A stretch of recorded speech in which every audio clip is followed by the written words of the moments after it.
নমস্কার দর্শক বন্ধু, আশা করি সবাই ভালো আছেন। 2026 রবির বছর অল টোটাল 7 যোগ করে যে 10 মানে 1 0 বাদ দিয়ে রবির বছর বলা হয়। রবি হাসে ঘর পড়ে কত মানুষ পুড়িয়ে মরে। এবং রবির বছরে দেখবেন এই 2026-এ বিশেষ করে একটা ভূমিকম্প, কারণ এই যে রবি অগ্নিতত্ত্ব বলা হয় এবং প্রথম আগুন আর জলের শত্রু হয়। আগুন জল দুজনের বিপরীত শত্রু। তেমনি এই জলতত্ত্বের মীন রাশিতে শনি বসে আছে, সেখানে কিন্তু এই রবি যুক্ত হবে, মঙ্গল যুক্ত হবে একসাথে। এটাকে বলা হয় খুব নেগেটিভ ফলদান করে। সবার রাশির উপরে একটা বর্তমান কিন্তু 12টা রাশির মধ্যে বেশিরভাগ রাশি খুব সময়টা খারাপ যাচ্ছে। কারণ বৃহস্পতি হচ্ছে কি, এই যে মার্গী বলা হয় পৃথিবীর পক্ষপাতে যে বৃহস্পতি কিন্তু একটা খুব বড় একটা গ্রহ। তেমন পিছনে যাওয়া মানে বর্গী হওয়া। তাহলে বৃহস্পতি যখন পিছনে সরে যাচ্ছে, সেখানে বৃহস্পতির প্রভাবটা পৃথিবী পড়ছে না। তাই সেখানে বৃহস্পতির যে শুভ কাজগুলো সেই রাশির মানুষগুলো পাচ্ছে না। সেইভাবে মানুষের সময় খারাপ যাওয়ার কারণ।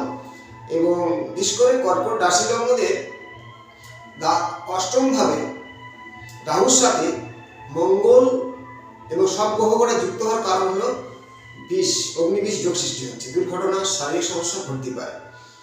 আমি বারবার সাবধান করছি, কিন্তু সবচেয়ে সবার জন্য বলছি, প্রায় মানুষ আমার কাছে ফোন করছে, আমি যারা ক্লায়েন্ট, যে ব্যবসা ডাউন, কারোর ক্ষেত্রে বেশিরভাগ সিংহ রাশির লোক, মেষ, মিথুন, মেষ এবং কুম্ভ, মীন, এই তিনটে রাশি শনি 7.5 চলে। অনেক 7.5 চললে ভালো হয়। আমি বলবো ভালো হয়, কিন্তু আবার তার জন্ম যদি 4টা খারাপ হয় তাহলে খারাপ হবে।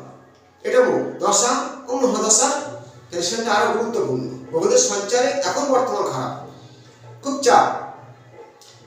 এবং এই যে রাশি নিয়ে আমরা ভিডিও বানাই, হরস্কোপ নিয়ে বানাই, বাস্তু নিয়ে বানাই, মানুষের কিন্তু অনেকের বিভ্রান্তি হতে থাকে। কিন্তু আমি বিভ্রান্তি করতে চাই না। এমন কিছু খারাপ নয়, ধৈর্য রাখার ব্যাপার। মেন মানুষকে ধৈর্য ধরতে হবে, সময়ের অপেক্ষা একটু দৃঢ়তা থাকতে হবে। উগ্র হলে সমস্যা হবে, রাগ সৃষ্টি হলে কাজের ক্ষেত্রে শারীরিক সব দিক থেকে সমস্যা করতে পারে। ধৈর্য রাখার মূল প্রয়োজন। বৃহস্পতি কর্কট রাশিতে প্রবেশ করলে অনেকগুলো রাশির ক্ষেত্রে শুধু ভালো হবে, শুধু কর্কটের বলে নয়। এবার আমি মূল কথায় আসবো, অর্থ কষ্ট কেন হয়। জন্মছকে কিছু গ্রহদের সংযোগ, এই যুক্ত গ্রহ অনেকের ক্ষেত্রে অর্থ কষ্ট সারা জীবন হয় না। সেই জন্মছকে তেমনই তার গ্রহদের ভাবভঙ্গি আছে। যেমন চন্দ্র বৃহস্পতি যোগ, শুক্র চন্দ্র যোগ, শুক্র চন্দ্র যে মিলন, রবি বুধ, এই যোগগুলো ভালো ভাবে বসলে, শনি যদি ভালো জায়গায় থাকে, অর্থকষ্ট কোনোদিন হয় না। আর অর্থকষ্ট কেন হয় বেশিরভাগ, সেই ব্যাপারে আলোচনা করব। যদি কর্মপতি বিশেষ করে শনি হয়ে থাকে, ভালোভাবে না বসে, অর্থকষ্ট হবে। শনি ছাড়া কিন্তু ভাগ্যের অর্থ ভালো হয় না। শনি যে কোনো চার্টে আমি দেখেছি, তাহলে শনি ড্যামেজ, অর্থ কষ্টই ভুগছে, একাকিত্বে জীবন ভোগ করছে।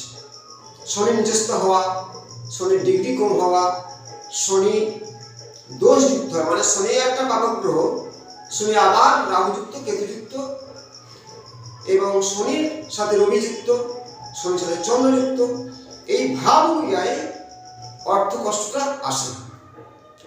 সেই সম্পর্কে আরো কিছু তথ্য আছে, আমরা বাস্তব অবশ্যই জানাবো। প্রথমে একটা ছক দেখুন, যুক্ত দেখুন। এই চন্দ্র নিজস্ব আছে, চন্দ্র নিজস্ব, রাহু যুক্ত আছে। তার চন্দ্র রাহু গ্রহণ দোষ, মাতৃঋণ বলা হয়। আবার বুধ যুক্ত, বুধের সাথে রাহুর সাথে চন্দ্র থাকলে অর্থকষ্ট হবেই জীবনে। মিলাবে তাদের প্রথম থেকে যেন লাস্ট পর্যন্ত প্রচন্ড অর্থ কষ্ট, মানসিক কষ্ট বয়ে বেড়াতে চলে। রাহু বুধের সাথে যুক্ত হলে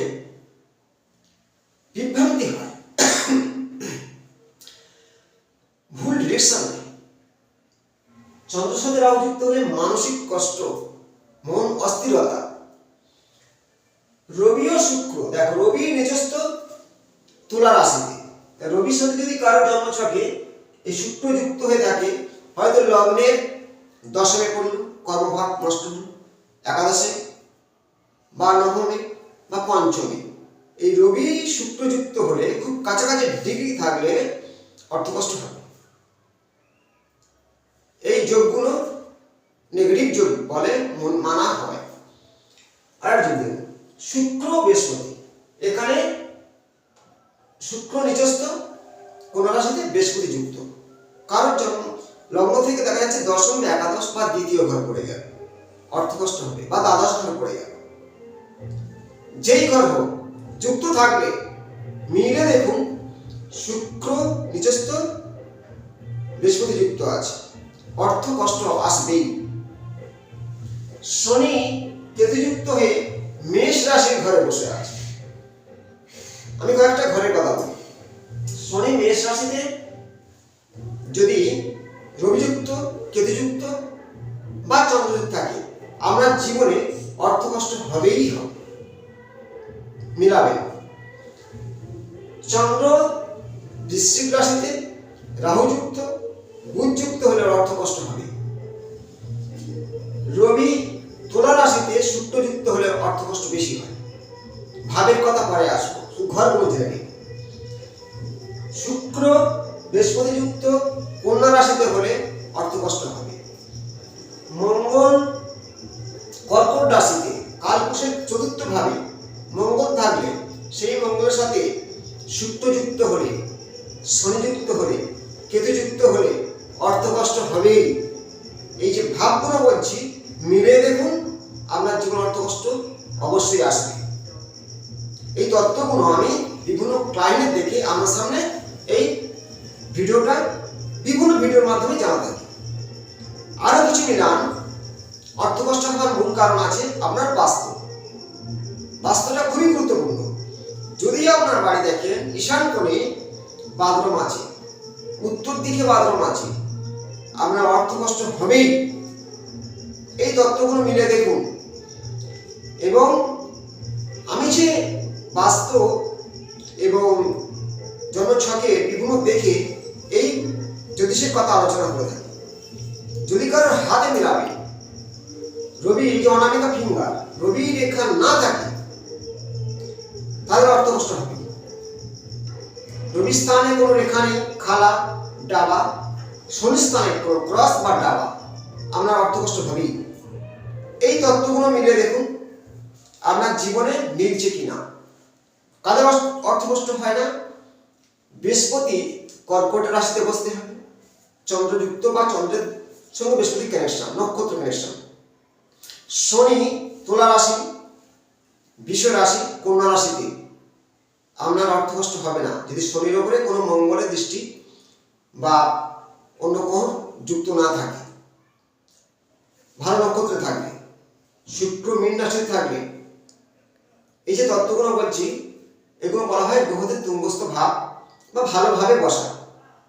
তেমনি 1, 4, 7 ভাবে যে গ্রহগুলো তুঙ্গস্থ থাকবে আমরা লগ্ন থেকে, তাহলে তাদের অর্থকষ্ট হয় না। এবং মূল কথা হলো বাস্তব। আপনার যেখানে বাস করবে সেই ভবনটা একটা মায়ের গর্ভের মতো। সন্তান যেমন থাকুক, সেই গর্ভে আঘাত করলে সেই সন্তান আঘাত হয়, সেই বাস্তব একটা ভাব, মানে খুব মায়ের গর্ভের মতো। সেই বাস্তব পুরুষের ওপর আপনি যেমন ব্যবহার করবেন, আমার জীবন তেমনই করবে। বাস্তব পুরুষের মস্তক থাকে ঈশান কোণে 45 ডিগ্রির মধ্যে, সেখানে বাথরুম করেছে, অর্থকষ্ট আসবে। এই তত্ত্বগুলো মিলে আশা করব মিলবে। আর বর্তমান এই যে রবির বছর, সাবধান করার কয়েকটা রাশি মীন, মেষ, কুম্ভ এবং বর্তমান কর্কট, খুব সাবধান। সময় খুবই খারাপ আছে, ধৈর্য রাখুন। ভালো থাকবেন, নমস্কার। এবং একটা ভালো কথা বলি, সামনে যে শিব চতুর্দশী পুজো, এই শিব চতুর্দশী পুজোর দিনে শিবলিঙ্গ স্থাপন করুন। বেলপাতা, অগুরু, গোলাপ জল, চন্দন, দই এবং কালো তিল বেলপাতা দিয়ে মহামৃত্যুঞ্জয় মন্ত্র জপ করুন এবং নিষ্ঠা মনে করবেন। আশা করব আপনার বিভিন্ন বিপদ থেকে রক্ষা পাবেন, সমস্যা থেকে বেরিয়ে আসতে পারবেন। প্রত্যেকের কাছে একটা লাইক করবেন, আমার ভিডিওগুলো শেয়ার করুন এবং ভালো থাকবেন। নমস্কার।